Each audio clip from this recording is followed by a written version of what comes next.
everybody, to the W.B. Mason postgame. Justin Shackle, Dylan Betances with you. Yanks win it in the opener in Sacramento, 8-2, the final. So now they've won 5 in a row. You see 3 big bombs from the Yankees lineup. Half of that run total coming in the first inning after a costly A's error, and you get 6 sharp innings from Carlos Rodon. Let's get to your Hyundai opening comment. Yeah, Yankees continue to spread the wealth there. 7 out of the 9 guys in their lineups got hits, continuing the hot streak they had in KC. And they did a great job, obviously, in the first inning, capitalizing on the mistake. Nick Kurtz makes an error. Ben Rice gets to second base. Judge, big at bat, 3-0. The only fastball he's probably forcing fastball he's going to get there. He drives in Ben Rice, and then Paul Goldschmidt does his job, 3-run home run on a slurve that really didn't do much. And then Rodon was great. I thought he pitched tremendous today. He was more of a pitcher than kind of a thrower. He 19 out of 23 first pitch strikes. I thought he did a great job of neutralizing that lineup, especially in that stadium. It's not easy to pitch, and he did a tremendous job. Well, he pitched with a lead the entire night. That had to help, and that lead, thanks to the turning point of the game, it is brought to you by Montefiore Einstein, the official hospital of the New York Yankees. Doesn't happen often, but 2 batters into the game, that's the turning point. Top of the first, 1 out, Ben Rice grounding one to the right side, and as Dylan mentioned, Nick Kurtz with a costly throwing error, thrown behind Luis Severino. So Rice reaches first on the throwing error, and then Dylan, with Rice at first, he advances to second on the balk, brings in a run-scoring opportunity for Aaron Judge. Great at bat for Judge there. I mean, the only fastball he's probably getting there, 3-0. Sinker drives it up the middle.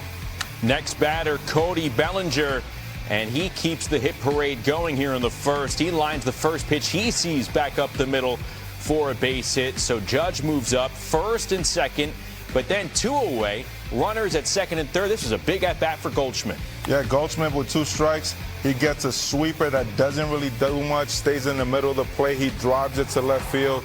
Great 3-run home run there. Just like that, 4-0 Yankees. And now before the start of the second inning, the A's medical staff came out to check on Luis Severino. Looked like he injured himself while warming up before the start of the inning. And there you see the last warm-up toss that he threw right there. He'd be removed from the game for what the A's are calling right arm soreness. Severino had been dealing with shoulder tightness dating back to his last start in Anaheim against the Angels. So an unfortunate scene right there. The A's had to kind of bullpen their way the rest of this game. But I know you were talking with Severino after he exited here. Just a tough scene for a former teammate. Yeah, definitely something you don't want to see, him exiting there and not knowing what happened. So I reached out to him. He said he's been dealing with some tricep soreness, and that's why he came out the game early. Hopefully there's nothing much wrong with it. I think he's going to check it out tomorrow, but hopefully it's just some tricep soreness there, and he could be able to get back out on the mound. Well, a handful of relievers for the A's had to kind of piece it together, and didn't seem like the Yankees cared who was on the mound as we take a look at the Ford highlights presented by your local Ford stores. Top of the second now, still 4-1 Yankees. First and third, 1 out. Ben Rice again facing Jose Suarez. A liner back up the middle for a base hit. A run comes in. RBI single for Rice. Now a 5-1 Yankees lead, and more 2-out offense moving to the top of the third, this time with Ryan McMahon at the plate, Dylan. Yeah, Ryan McMahon just gets a ball right over the plate, and he crushes that ball right center field. Great job of pulling that right there. Top of the 7th now, a 7-1 Yankee lead. Ben Rice at it again. 3rd hit of the night. This one goes over the wall. A home run for Benny Barrels. 17th home run of the season. 8-1 the score at that moment. Yanks win at 8-2. It's memorable moments presented by Prevagen, made for your brain. During this 5-game winning streak, the Yankees have outscored their opponents 36-6. They've hit 12 home runs, and their starters are pitching to a 1.14 ERA. Ben Rice playing a big role over the last 3 games, 8 for 14 with 4 extra base hits, including a double and a homer here tonight. Meredith Marakovitz caught up with Rice after the win. Ben, you reached reached base on an error there in that first inning, and the guys behind you certainly capitalized. How much of an advantage was it to put some on the board early for Rodon and let him go to work? That was great. I had one bounce our way there for me getting on, and then Judgy does what Judgy does, knocks me in, and just another example of guys just doing their job. Goldschmidt with a home run in that inning. What has been the difference for him lately at the plate? He seems like he has been a big contributor the last couple of weeks. I mean, I guess I wouldn't even say there's been much of a difference. I feel like he always just goes up there. He's a guaranteed quality at bat. He's going to go up there with a plan, swing at good pitches, and hit the ball hard, and that was just another example of that. You look at Rodon, 6 strong for him. He just allowed that home run to occur. It's just his 4th time out there since coming off the injured list. Do you feel like he settles in a little more each and every time? Absolutely, yeah, and he's so fun to watch out there. We know he's having the time of his life just being back out with us on the field, and he did a great job tonight. Hey, this offense has been fun to watch too. Can you just describe what it's like? You guys kind of continued things from Kansas City here to be a part of this offense when it seems like you're getting contributions up and down the order. Yeah, it's a lot of fun. Like I say all the time, it's super contagious. I mean, we just got a lot of guys that feed off of one another, and it's really fun to watch when the bats are doing well and also the pitching. 3 hits for you tonight, including a 411-foot home run. How dialed in do you feel at the plate right now? Good. I mean, I had some good luck. A couple found some grass for me early there, and to get a good swing off on that one to center field, it felt really good. Ben, appreciate the time. Thank you. Send it back to you.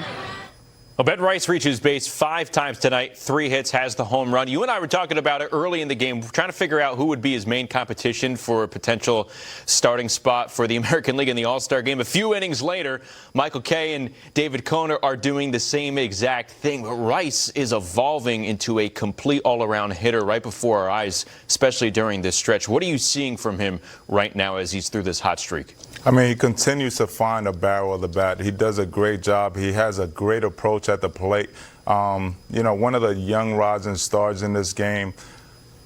I feel like he'll be the starter for the American League at first base with what he's done. He's been one of the best hitters in all of the Major League Baseball this year. And he continues to get on for Judge, right? Like, you have him in a 2-hole, him and Grisham at the top. They've been getting on a lot, and that's going to lead to a lot of runs. Rice excelling at DH at first base. Wherever he's getting the start here, he seems to be doing just fine. Speaking of starts, Carlos Rodon made his 4th tonight, and he is the optimum player of the game. He looked sharp from the outset, bottom of the first.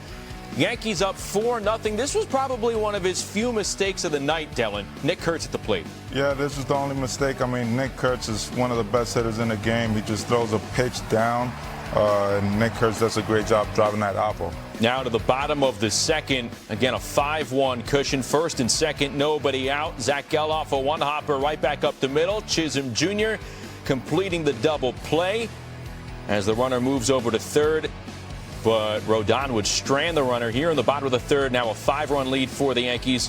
One of the few strikeouts of the night for Carlos Rodon. He was working early in counts, getting early misses. And there you see again Brent Rooker on the fastball. Bottom of the 6, 2 outs. Another pitch that gets Rooker fooled. Yeah, I mean, he only had 3 strikeouts. I thought he did a tremendous job of pitching today, right? Like, he didn't have his best stuff, swing and miss. I think he only had 3 swing and miss for the whole game. But he did a great job of just getting early contact, a lot of first pitch strikes, and just finding a way to go deeper in the game. And anytime you go and pitch in this stadium and you come away with 1 run, you got to be feeling really good about yourself. And Rodon just did a great job. Like, first time through the lineup, he relied mostly on his four-seam fastball. Second time and third time through, he threw a lot more sinkers and got early outs later in the game, which allowed him to go 6 innings. Now 2 starts in a row here. The command with the four-seam fastball seems like it's been superb, and that was something that Aaron Boone was looking for after the second start. So you're seeing the improvements pitch by pitch with Rodon now. Yeah, and what I like the most about tonight that I was looking at is early in the game, he was probably 92, 93, at times 94. But you've seen in the 4th inning when he had a couple guys on with first and third, he reared back and had 96 in the tank. So to me, that's a pitcher, right? Like, he could just go out there and try to do that from early on and empty the tank out early. But a lot of times that wouldn't work, especially the first start of his season this year. He kind of got into trouble trying to throw hard early. Fastball was too high, but you see it today, 92, 94 early. when he needed 96 was in the tank. Now he earns his first win here of 2026 as the Yankees take this one 8-2. We're going to step aside for the first time here on the WB Mason postgame. When we come back, we'll get the thoughts from Aaron. The Yankees post-game show on Yes is brought to you in part by your local Kia dealers. Visit kia.com to discover movement that inspires. Yankees win it 8-2. They churn out 11 hits as the Yankees go 4 for 14 with runners in scoring position. 3 home runs, one from Goldschmidt, another from McMahon. Ben Rice homering as part of a 3-hit night. Carlos Rodon, 1 run allowed over 6 innings of work as he picks up his first win of the season. Let's get the thoughts from the manager. Hear from Aaron Boone in the Toyota Managers Report. And what do you think enabled the offense to kind of pick up where they left off in Kansas City and really get it going early tonight? Yeah, it was big. Goldie with a big one to kind of set the tone. And then, what was good about it was, I really liked we added. We scored the 4, and then we added, I think, 1 for 3 straight innings to build a pretty good lead there. And then I thought Carlos settled in really nice. 3 hits for Ben Rice, including that big home run there in that 7th inning. Just overall, what did you think of his night, his at-bats? Yeah, Benny Barrels keeps on doing it. I thought he had great at-bats in the Kansas City series and continued it there tonight. Rodon, do you feel like he kind of settles in a little bit more every start? I thought it was a little rough early tonight, to be honest. I thought he was really good in his last one. In this one, I thought the first couple innings, man, I was like, I don't know how long he's going to be out there tonight. And he got into a pretty good rhythm and kind of got it going in the middle innings there, and to end up giving us 6 there, made some big pitches when he needed to early when he was trying to figure it out a little bit, and then I thought he got real efficient and kind of got it dialed in like that 4th, 5th, and 6th there. So it's a big 6 innings for us, kind of set the tone and allowed us to hang on. What do you think changed about either his approach or just his stuff as the game went on? Not sure. Just felt like he was kind of just feeling for it, and especially in those first couple innings. But he was able to limit the damage and get out of it. And I thought there was some really just good, solid defense behind him tonight. And once he got going, then he got efficient and kind of got in that groove. Aaron, it's been a big week for Sacramento, of course, entering the MLB expansion bid. The conversation, what do you think of the crowd, and does it look like a baseball town for you? Great, yeah. Actually, kind of in about the 8th inning, just looking around, they've done a good job creating a really good environment here. And not the most ideal circumstance because you don't have the big stadium or whatever, but came here last year and felt that way, and being here this year, I feel like they've done a really nice job. Did you think of Cruz's double play? Awesome. Yeah, it was great. Love the fact that he came in. That's a game right there. That's their chance to kind of get right back in it. And, he gets strike 1 right away and then executes a really good pitch and then really efficient with him and JC turning it there. Ben was almost close to getting that cycle. Did you notice that? Or how do you feel about that? Well, he had the triple to go, so I don't think that's that close. We talk about Judge all the time, the fastest to do this, and Rice now tonight, the 5th fastest Yankee to get 50 homers. Oh, really? Yeah, what can you say about the start of his career? He's playing Judge's shadow most of the times, but I mean, he's showing the world he's a great hitter. I mean, really is. So, he's continued to get better. Every few months, starting and when he first got to the big leagues in 24 and had some success, had some struggles. Obviously, put together a really strong, on-balance season last year, and has taken it to another level now this year. And his experience is starting to go along with his ability to really hit, and it's leading to a really dangerous hitter in the box. With Rodon, he was like balls and strikes were running neck and neck there for like the first 4 innings. I mean, that's not usually something that you can get. Again, it was a struggle those first couple innings. So I think we were a little fortunate to kind of get through there. Credit to him for making some pitches when he needed to, while he was kind of finding it. Because I was kind of over there thinking I might have to get somebody going here pretty quick. He figured it out and ends up settle in and give us 6 strong innings. And after so many swings and misses against the Blue Jays, a team that really doesn't do that, he had like 3 tonight or something. Yeah. Against a team that does strike out. Yeah, he'll get there. I like the moxie of the effort, and that's what we've seen of him, these last couple of years, where he's really become a pitcher. And he's able to get you out now different ways, and he doesn't have to overwhelm you with stuff on a given night. And so, took him a minute tonight, but he found it and settled in. Not a lot of playing time the first month for Goldschmidt, not a lot of hits, but you've had him in there a lot with Gio, and he's really had a big month for you. What do you thought of this month? Yeah, he's been huge, and it's given us a little bit of balance. He's held his own with righties, continues to kind of do what he does against lefties. He's hit for power. He's gotten some important hits for us. Obviously plays great defense over there at first. So, when G goes down, you're looking for someone to step up, and Goldie's certainly done that. With Don, you talked about how he can find different ways. After the first inning, he got a ton of ground outs, really high ground ball rate all year. Is that kind of a way you're saying that he can kind of be a different pitcher? Yeah, because he doesn't have to overpower you. He's got different ways of getting you out. He's gotten really good at changing speeds and just expanding his arsenal a little bit here this last couple of years.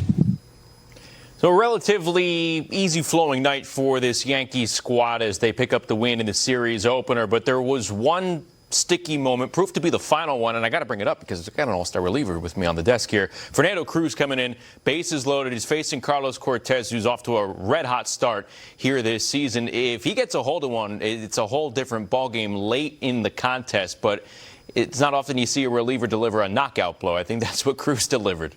No, yeah, big situation there. Obviously, bases loaded. He comes in with 1 out, and he goes to his best pitch, splitter. Guys are hitting 150 off this pitch. This pitch is gross. Here's an 0-1 count. He's an extra infielder on the mound. He does a great job of fielding his position. Great throw to the catcher. Catcher throws to the first base. That's just a tremendous job of fielding that ball, taking his time there. But Cruz has been phenomenal all year. He's just 9 straight scoreless outing. Anytime they put him in with runners on, he delivers. He did it again today. And, I know it's a big lead there, but it's super important for him to come in that situation and just kind of hold that right there. You don't have to use some of your, David Bednar or Tim Hill there in that situation, which is super valuable and can help them the rest of the series. Yeah, so from going from bases loaded, 1 out, it's a 1-2-3 double play in just 2 pitches. Yankees are out of the inning right there. Hey, Saturday night, stay up with us late as on Yes